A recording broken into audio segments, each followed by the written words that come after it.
नहीं है, मेरे पास नहीं है कि मैं आपसे भी शेयर करूं और एक मुस्कान के साथ मैं आपके साथ वो लेके मैं पिक्चर भी लूं और अपने पास रखूं।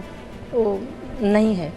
मैं आगे के लिए बदलाव के लिए ही चाहती हूं और ये मेरा अपना राय है, मेरे दिल का राय है जो मैं दर्द से गुजर रही हूँ। हम तो अपने दर्द में, अपने गम में, अपने बेटे के लिए सब कुछ कर रहे थे।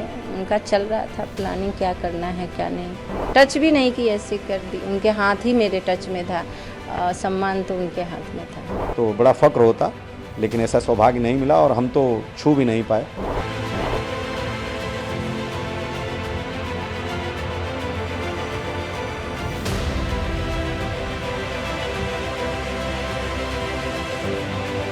पत्नी तो अभी 5 महीने से आई थी।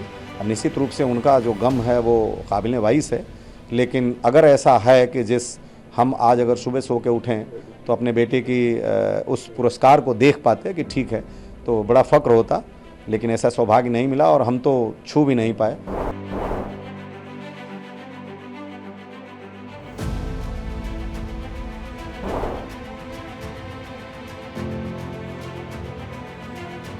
अच्छा लगा, बेटे की वजह से हम इतना सम्मान बड़ा मिला। लोग तो ऐसे ही चले जाते हैं, पर एक बेटा जो मेरा करके गया है उससे बड़ा कुछ हो ही नहीं सकता।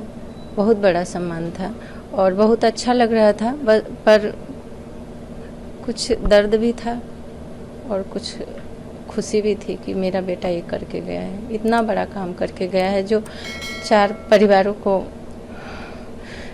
दुख से बचाया है। अपने परिवार को ना देखते हुए, अपने को ना देखते हुए उन परिवारों को खुशी दे के गया है।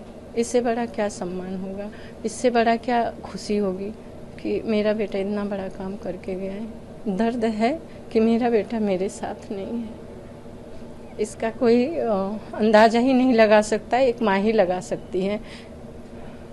और वो माँ का दर्द कोई माप नहीं सकता है। जो माँ होती है उनको पता है कि इसका दर्द कितना होता है, कोई नहीं इसका माप लगा सकता है। एक बड़ी बात है, बेटा गया, उसके बाद जो सम्मान आपको मिला वो भी आज आपके पास नहीं है, मेरे पास नहीं है कि मैं आपसे भी शेयर करूं और एक मुस्कान के साथ मैं आपके साथ वो लेके मैं पिक्चर भी लूं और अपने पास रखूं। वो नहीं है किस्मत में। क्या कहना चाहेंगे उसको लेकर, क्या चाहती हैं? मैं आगे के लिए बदलाव के लिए ही चाहती हूँ और ये मेरा अपना राय है, मेरे दिल का राय है जो मैं दर्द से गुजर रही हूँ। मुझे किसी और पे उंगली नहीं उठाना, किसी के पे कोई हक नहीं है, पर मैं अपने लिए आवाज़ उठा सकती हूँ, अपने जैसे माँओं के लिए आवाज़ उठा सकती हूँ और मैं हमेशा बोलती रहूँगी, मुझे कोई रोक नहीं सकता। क्या बहू से किसी प्रकार की कोई नाराजगी? नहीं, कोई मेरे से बहुत प्यार से गई। मम्मी भी उसकी बोली कुछ दिन के लिए मेरे पास रहेगी, वो भी बोली कि मैं कुछ दिन में आ जाऊंगी। मैं कि हाँ कोई बात नहीं, तुम्हारी जब इच्छा है आना, जब मेरे पास मन हो रहना, मम्मी के पास रहना मन। अच्छे से गई, कोई इशू नहीं। अगर थोड़ी इशू भी होती तो मैं समझ सकती थी, कोई इशू भी नहीं।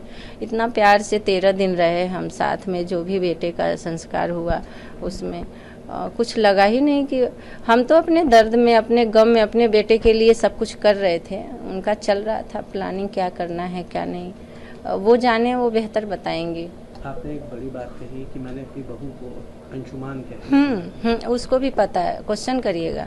मैं उसको भी बोली थी तू मेरा अंशुमान है। अंशुमान तो फौज के लिए बने हैं, उनके लिए काम कर रहे हैं, पर तुम्हारे पास मैं रहूँगी क्योंकि मेरा बेटा बोलता था, डैडी से भी झगड़ा करता था, मम्मी तो मेरे साथ ही रहेगी। तो मैं यही दिमाग में था कि मैं तो तुम्हें ही अंशुमान बोलूँगी, तू मेरे लिए अंशुमान है। और मैं कभी उसको नाम भी नहीं रखी, मैं बेटा ही बोलती थी, उसको भी बेटा ही बोलती थी। मैं अपने बेटे को भी कभी नाम ऐसे बताने के लिए तो नाम बताना पड़ता है, पर मैं कभी अपने बच्चों का नाम नहीं रखती। मेरे अपने क्या, मैं किसी भी बच्चों को बेटा ही बोलती हूँ। जब राष्ट्रपति जी के यहाँ सम्मान मिल रहा था उस समय क्या कुछ चीज़ हुई, क्योंकि बताया जा रहा है उस समय आप सम्मान को भी हाथ में ठीक से नहीं पकड़ा? इशू बनाई होंगी वो, जब रिहर्सल हो रहा था तो सीओ साहब के साथ हो सकता है उनकी बातें हुई होंगी, कुछ उनको डर होगा कि कहीं माँ लेके न चली जाए, ये मेरे अंदर की बात, दिल की बात है।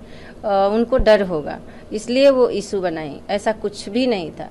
अगर 2 पेशेंट आदमी पकड़े हैं तो ये लगता है ना कुछ सेकंड के लिए कि कौन छोड़ रहा है, गिर ना जाए। उन्होंने छोड़ा और मेरे हाथ में ही रह गया। कोई जोर जबरदस्ती नहीं, कोई मैं हाथ आगे नहीं बढ़ाई, कोई खींची नहीं, पर उन्होंने शायद इशू बनाया सीओ साहब से, और सीओ साहब को बुला के शेयर किए होंगे अब इनके बीच क्या बात हुई। तो इन्होंने आया बोला कि ऐसे है कि तुम बस छू लेना, लेना नहीं। तो मैं कि हाँ कर लूँ, मैं आप कहो तो मैं हाथ भी नहीं ले जाऊंगी, मैं खड़ी रहूंगी। पर आप देखे होंगे 1-2 सेकंड में नहीं हाथ बढ़ाई, पर राष्ट्रपति जी मेरे तरफ देखी तब मैं हाथ फट से ले गई बढ़ाई। पर मैं बस टच भी नहीं की, ऐसे कर दी। उनके हाथ ही मेरे टच में था, सम्मान तो उनके हाथ में था।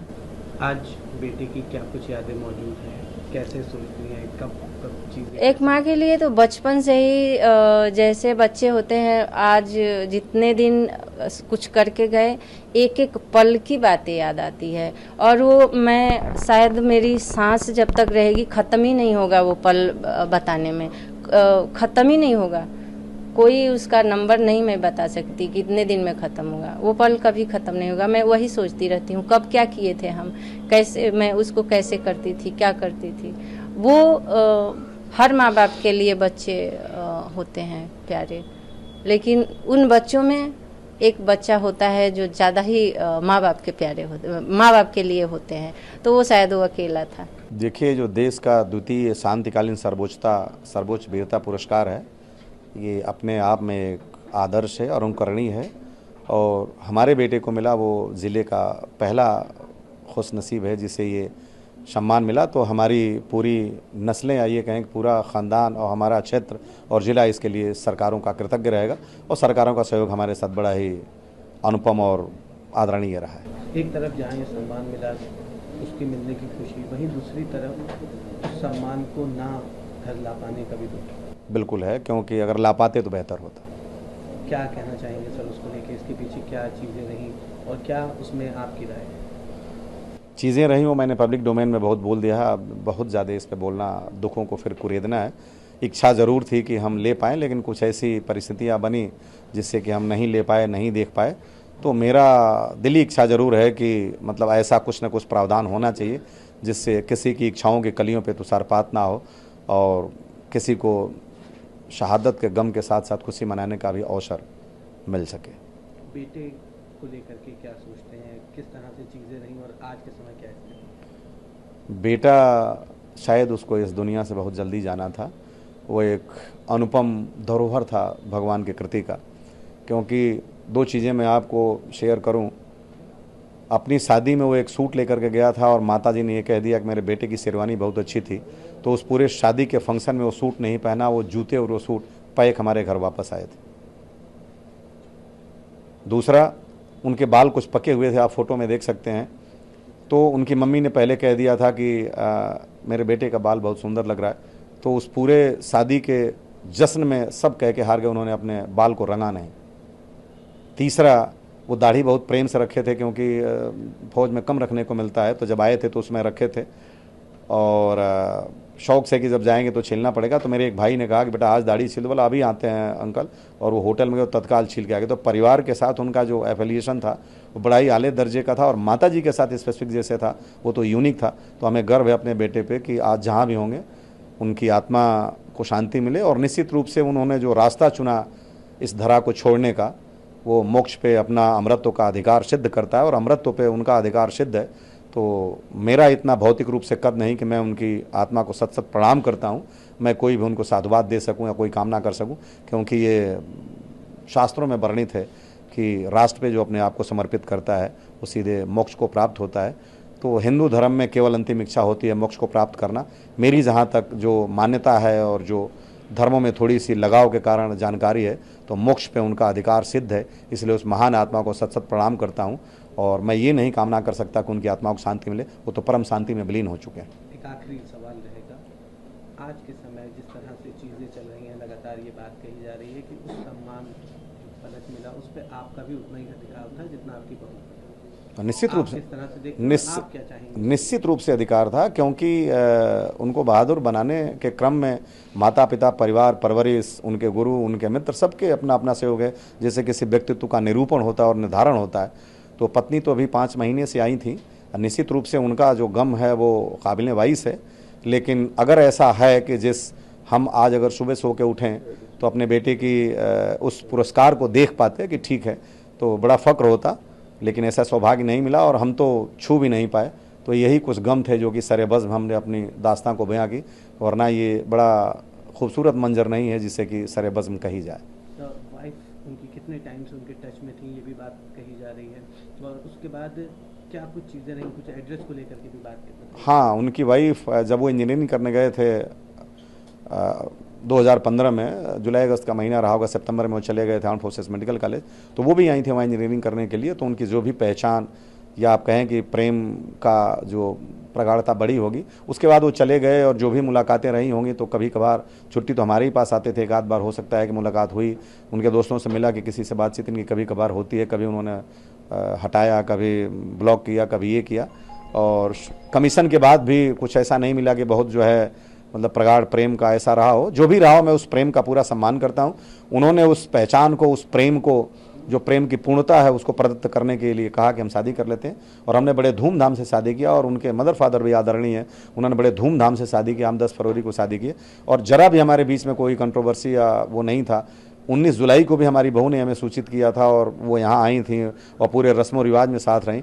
लेकिन 13 के अगले दिन से जब से घर छोड़ के गई, तब से क्या उनके दिल में आया मैं आज तक नहीं जान पाया। और जानने का प्रयास भी किया। धीरे धीरे उन्होंने फ़ोन बंद किया, नंबर हमारे जो पोस्ट पेड के इनके थे उसी नंबर से, प्राइम नंबर से, उसको बंद किया, हमारे नंबर को ब्लॉक किया, बातचीत करना बंद किया, पूजन में नहीं आई और राष्ट्रपति भवन में इस तरह की व्यवहारिकता का प्रदर्शन किया। इसका तो जवाब बेहतर तरीके से वही दे सकते हैं, हम तो सिर्फ अपने परिदृश्य से देख सकते हैं। राष्ट्रपति भवन में किस तरह की क्या बात है? जैसे राष्ट्रपति भवन में उन्होंने रिहर्सल के दिन उनकी माता जी ने पेपर को पकड़ा था, तो उन्होंने कुछ अपनी मंतव्य जाहिर की कि ये हाथ में पकड़ ली थी। तो हमने कहा कि आप अगर उनके सीओ साहब को कि अगर डेकोरम को मेंटेन करने के लिए आप कहेंगे तो हम जाएंगे भी नहीं, और माता जी नहीं जाएंगी, लेकिन मेरे बेटे के सम्मान को पूरा डेकोरेटेड तरीके से मिलना चाहिए। और उन्होंने कहा नहीं चलिए, लेकिन आप केवल हाथ लगा दीजिएगा। तो मेरी पत्नी ने बहुत संकोच के साथ हाथ लगाया और फ़ोटो जब वो हो रहा था गेट के बाहर, तभी उन्होंने कहा कि एक फ़ोटो माता जी के हाथ में हो जाए। और मैं वो दुर्भाग्यशाली पिता था जो हाथ में भी नहीं ले पाया। इच्छा तो बहुत थी और खोल के कम से कम देख लेता, बीइंग एक्स फौजी, तो कदाचित वो संतोष मिल जाता जो कि हर पिता चाहता है। और नहीं मिल पाया तो इसका गम ज़रूर है। और हमने ये इच्छा भी की थी कि यहाँ पे बस पे लगाने के लिए दीजिए, हम आपको ससम्मान वापस कर देंगे। और देना न देने की बात की प्रक्रिया तो अलग है, उन्होंने कोई जवाब तक नहीं दिया। और हमारे होटल पहुंचने से पहले 6 तारीख को जब तक मैं माननीय रक्षा मंत्री से मिल करके वापस आता, तब तक वो होटल छोड़ के जा चुके थे। उनके पिता का फ़ोन ऑफ था और मैंने बात भी किया, तत्काल सीओ साहब को फ़ोन किया, वो लोग चले गए। आपने बात किया? तो उन्होंने बोला फ़ोन नहीं लग रहा है, आप बात कर ले। उनके भाई राजीव सैनी, उनको भी मैंने फ़ोन किया, तो हमने कहा मैं राजेश जी को फ़ोन कर रहा था, गलती से आपको लग गया। कोई पलट के उनका जवाब नहीं आया और कोई वो नहीं था। तो ये जो दर्द था वो बयां हुआ, जो आज आप देख रहे हैं कि समाज में आया। कदाचित ना आता तो बेहतर होता। एड्रेस चेंज को लेकर के? हाँ, 5 फरवरी 2024 को उन्होंने मेरे बेटे का जो परमानेंट एड्रेस है देवरिया से, वो शिफ्ट करके चेंज करा के, और वो चला गया वहाँ पे मैंने गली नंबर 3 दीनानगर गुरदासपुर।